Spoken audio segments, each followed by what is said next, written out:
Agora, o que realmente nos vai preocupar nessa aula de hoje é a queda do Império Romano, é o Baixo Império, tá certo?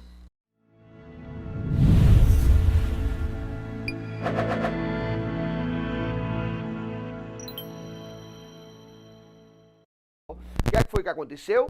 Há um marco claro, claríssimo, entre o Alto Império e o Baixo Império, que se trata exatamente da crise do século III, tá? Entre 235 e 285, nesses 50 anos, só para você ter uma ideia, Roma vai ter 50 imperadores. Ou seja, você vai ter aí um caos administrativo que já é um sintoma de que alguma coisa está muito mal, alguma coisa está muito errada. O que é que foi que aconteceu nesses 50 anos? Acontece que as legiões romanas passam a proclamar os seus generais como imperadores. Por quê? Porque a administração, o Império Romano já não conseguia mais cumprir com as suas obrigações. Imagine você, exércitos inteiros, com 1 ano, 2 anos, 3 anos de salários atrasados. E cada vez mais esses salários se desvalorizando. Ou seja, o que está acontecendo, meu povo, é que Roma está começando a descer a ladeira. Esses exércitos, então, eles começam a proclamar os seus generais como imperadores, porque aí assim o que é que acontece? Eles, no poder, poderão resolver, não é, a crise desses soldados. Eles estão preocupados com sua situação pessoal. Entendeu como é que é? Então, por isso, esse caos administrativo nesse momento, né, do século III, a crise do século III. A partir daí, a gente começa a verificar alguns nomes de alguns imperadores que vão encaminhando o processo de decadência de Roma. Claro, tentando recuperar, mas é uma crise inevitável, não é, pessoal? Por quê? O que é que acontece? A partir de 285, você vai ter a figura do imperador Diocleciano. Olha só, Diocleciano ele vai assumir o poder exatamente após essa crise do século III, essa confusão militar, de exércitos lutando contra exércitos. Diocleciano consegue assumir o poder e estabelecer um poder um tanto quanto mais duradouro, não é? Diocleciano ele fica marcado pela lei do máximo, tá certo? É a lei onde ele tenta estabelecer o tabelamento dos preços para exatamente conter a inflação. O que é que está acontecendo, minha gente? Você está tendo uma falta de mão de obra escrava. Pessoal, isso é o ponto-chave da queda do Império Romano. Falta de mão de obra escrava. Porque a gente já sabe, não é? Aquele longo período sem guerras, sem conquistas, começou a faltar escravos. Sem escravos não tem produção, minha gente.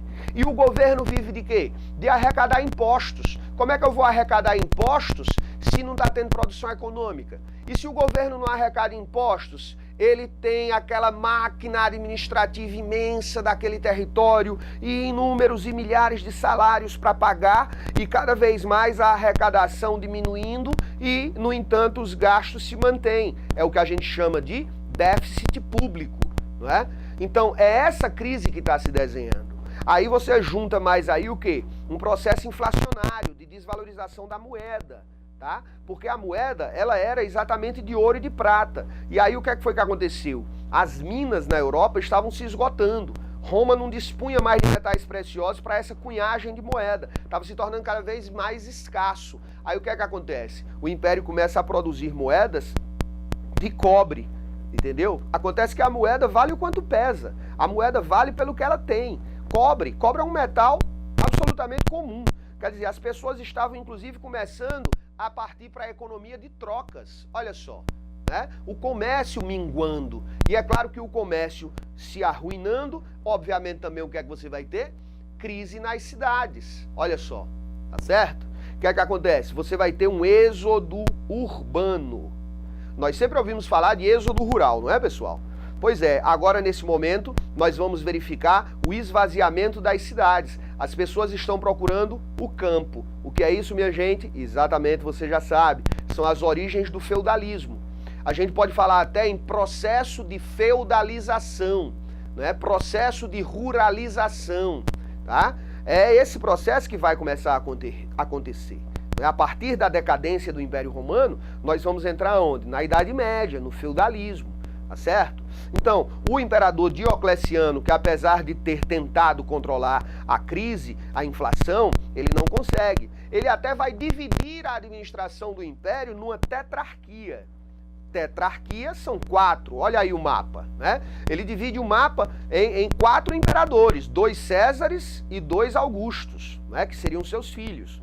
Mas acontece, pessoal, que essa divisão não se mantém, porque nós vamos aparecer com quem?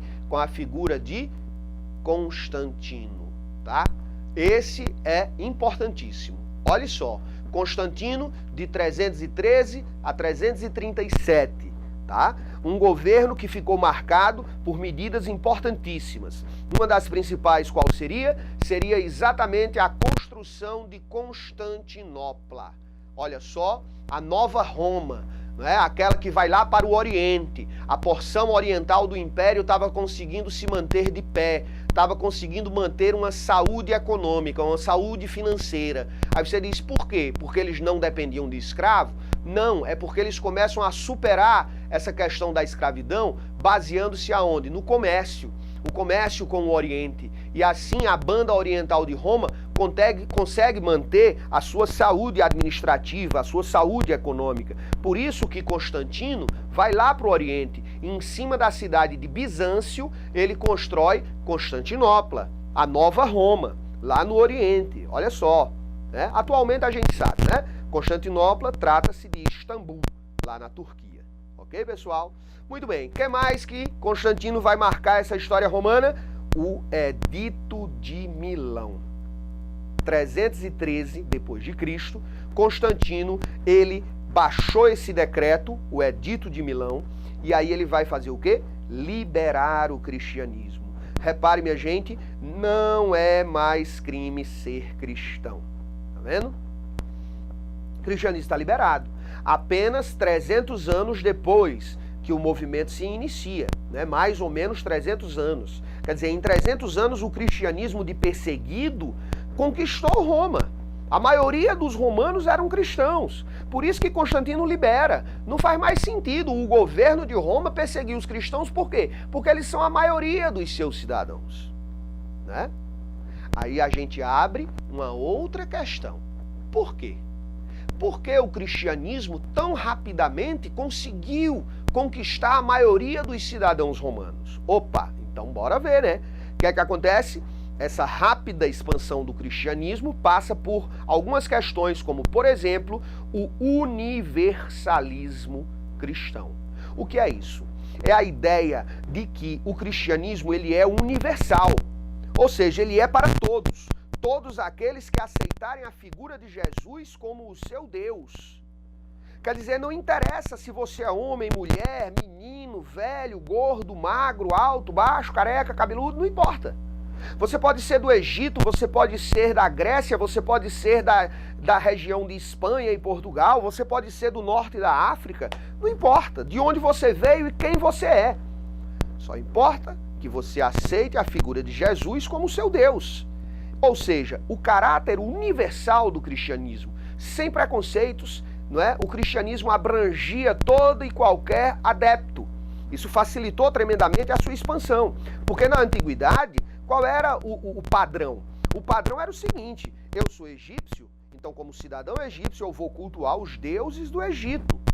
Eu sou grego, eu vou cultuar os deuses gregos. Eu sou da Babilônia, eu tenho os deuses babilônios. Eu sou romano, tenho os deuses romanos. Era assim. Quer dizer, a religião, ela era um traço da cidadania do lugar, do povo ao qual você pertencia. O cristianismo veio romper isso aí. Para o cristianismo não importa de onde você veio e quem você é. Interessa se você aceita Jesus como o seu Deus, não é? Outro elemento do cristianismo que vai facilitar tremendamente sua rápida expansão: o caráter da salvação. A promessa de paraíso, de salvação no além, no mundo celestial, no reino de Deus. Por que, meu povo? Porque na antiguidade, qual era também a norma, o padrão, a crença? generalizada, era de que aquilo que você era em vida, você seria após a morte. Então, se eu sou escravo, quando eu morresse, eu continuaria escravo.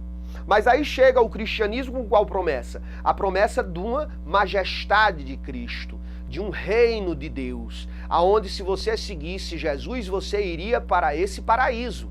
Então essa promessa, ela é uma promessa que vai se quebrar, não é? Que vai quebrar aquele conceito de continuidade da sua condição. Inclusive o cristianismo primitivo ele era conhecido como a religião dos escravos. Exatamente essas populações mais exploradas, mais humildes, foram logo se tornando adeptos dessa nova realidade, dessa nova ideia, não é, de religião. Tá certo, pessoal? Outro elemento da rápida expansão do cristianismo, o exemplo dos primeiros cristãos.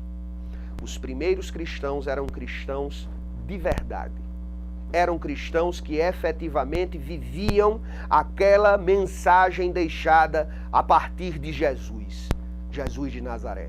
Aquela mensagem de amor incondicional que realmente acolhia a todos. Então não tinha perigo, por exemplo, de um mendigo bater na sua porta e você simplesmente despachá-lo com algumas moedas. Não, os primeiros cristãos viam ali um irmão de verdade, o amor incondicional. Ele colocava então essa pessoa para dentro de casa, dava-lhe um prato de comida, dava-lhe roupas novas e perguntava: você tem para onde ir? Você tem o que fazer? Então vamos resolver a sua situação, meu irmão. Não é? Vamos lhe acolher, vamos procurar melhorar a sua vida, entendeu? Quer dizer, os primitivos cristãos, eles efetivamente viviam aquela ideia do amor ao próximo, de verdade, não era da boca para fora. Essa prática, ela era sincera, ela contagiava, ela abrigava e acolhia a todos. Então, o exemplo dos primeiros cristãos foi também importantíssimo nesse caminho do desenvolvimento muito rápido do cristianismo dentro do Império Romano. E agora, um personagem fundamental e essencial, Paulo de Tarso, tá? Paulo de Tarso, que ele era um fariseu, ele era um perseguidor do cristianismo. E aí ele mesmo dá o seu depoimento, né? Dizendo que teve uma visão. E essa visão, Cristo lhe dizia: por que você me persegue? E aí então ele sai em busca de conhecer essa novidade, não é? Que para eles, para os judeus, né, estava começando. Então Paulo de Tarso vai conhecer os apóstolos, que ele não foi um dos apóstolos que seguiu Jesus, não. Quando Paulo de Tarso começa suas atividades, já fazia uns 20 anos que Jesus tinha sido crucificado, não é? Então ele vai entrar em contato com Pedro, ele vai encontrar com os outros apóstolos. E aí daí ele passa a ser um fervoroso propagador do cristianismo e fazia as suas viagens pelo mar Mediterrâneo, pelo Império Romano, porque aí ele contava com um trunfo, que ele era cidadão romano. Então ele navegava e viajava por todos os lados, levando a mensagem, né, do evangelho, de um novo Deus, um Deus justo, um Deus de amor, um Deus de caridade, um Deus de perdão, não é? E da salvação. E assim Paulo de Tarso é um dos grandes personagens no sentido da propagação do cristianismo. Ele chegava numa cidade, ia para a praça e começava a falar. Tem uma novidade, um novo Deus, a salvação, o paraíso. E aí as pessoas passando para lá e para cá e começavam a ouvir aquela notícia. Sempre tinha um ou dois ou três que parava e dizia: vem cá, que conversa é essa? O que é que você está falando aí? Paulo de Tarso então os doutrinava, não é? E falava de toda essa história, dessas maravilhas do cristianismo. Aí o que é que acontece? Ninguém é filho de chocadeira. Aí Paulo de Tarso ia para a casa de um, de outro. Daí você já vem o pai, a mãe, o irmão, o esposo, a esposa, não é? Os vizinhos. Enfim, quando Paulo de Tarso terminava o seu trabalho naquela cidade, ele ia embora para outra cidade e já deixava ali um grupo de 50, 60 pessoas trabalhadas dentro da doutrina do cristianismo, não é? E assim ele foi propagando o cristianismo. Ele foi fundando diversas comunidades, não é? É por isso que nós temos carta de Paulo aos Romanos, carta de Paulo aos Tessalonicenses, carta de Paulo aos Filipenses. O que era isso? Eram as correspondências que ele dizia: irmãos, eu estou há 3 anos sem ver vocês, que eu estou viajando. Olha, nesses 3 anos eu fui ali, eu fui acolá, eu vi isso, eu vi aquilo. E assim, Paulo de Tarso foi sendo o formatador do cristianismo, tá?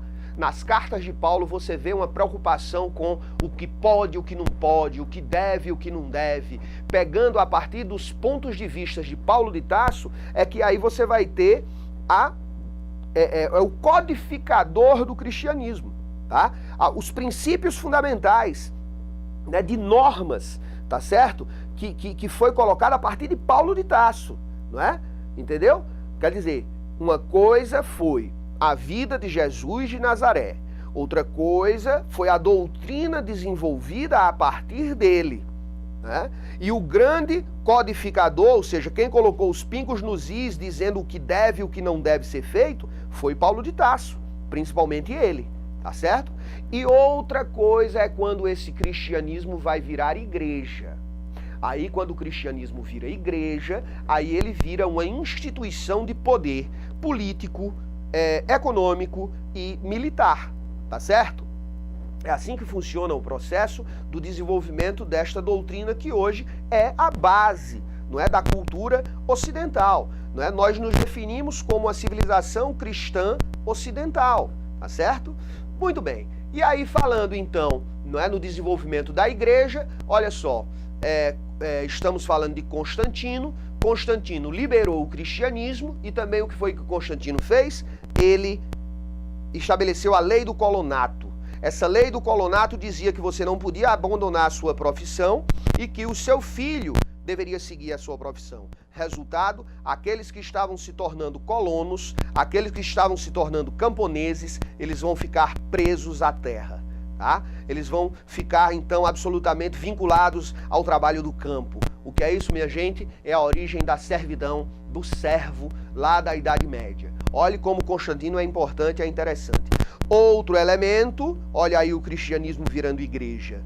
O Concílio de Nicéia, no governo de Justiniano, há uma reunião, não é, dos chamados sábios da igreja, onde eles vão, reunidos, decidir o que é o dogma da igreja e o que é considerado errado, tá? Então, tem uma oração, né, que é o credo católico, né? Creio em Deus Pai Todo-Poderoso e por aí vai, não é? Onde são afirmados todos esses dogmas. O dogma da Santíssima Trindade, o dogma da Virgindade de Maria, o dogma da ressurreição de Cristo. Tudo isso, então, firmado a partir do Concílio de Nicéia. Por quê? Porque aí nós já estamos falando de uma época onde muitos conceitos e muitas ideias proliferaram dentro dessa comunidade cristã. Então havia muitos pensamentos, muitas correntes. Então foi necessário essa reunião para que se decidisse o que é que pode e o que é que não pode, doutrinariamente falando. Não é? Então, decisões que já mostram, não é, o caráter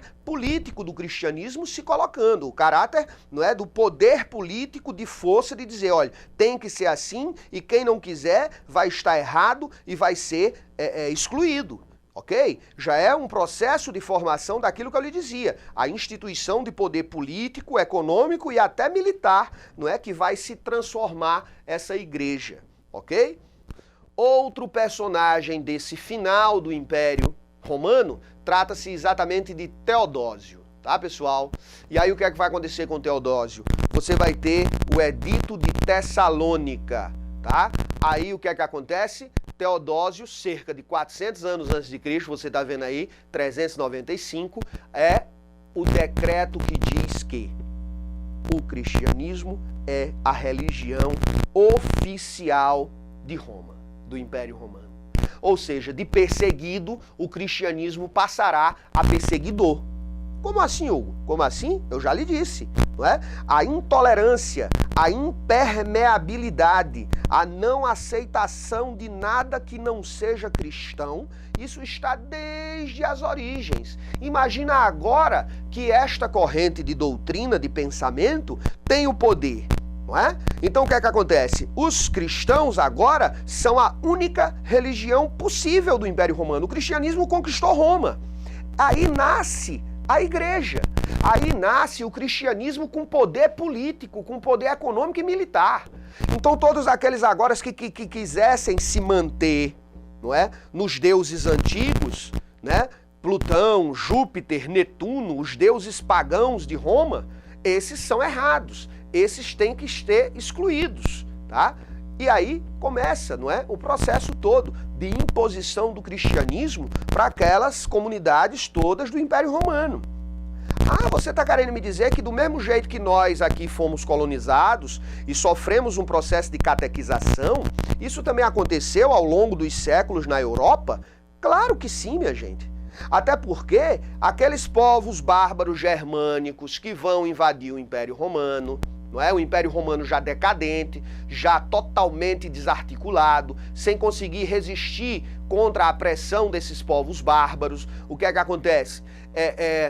Inclusive, a primeira onda dos povos bárbaros é uma onda pacífica, ou seja, é o que a gente chama de barbarização das legiões romanas, porque o Império Romano os traz para dentro de seu território, dispensa aqueles soldados e diz por bárbaro, venham, fiquem aí na fronteira, e aí vocês defendem essas terras, né?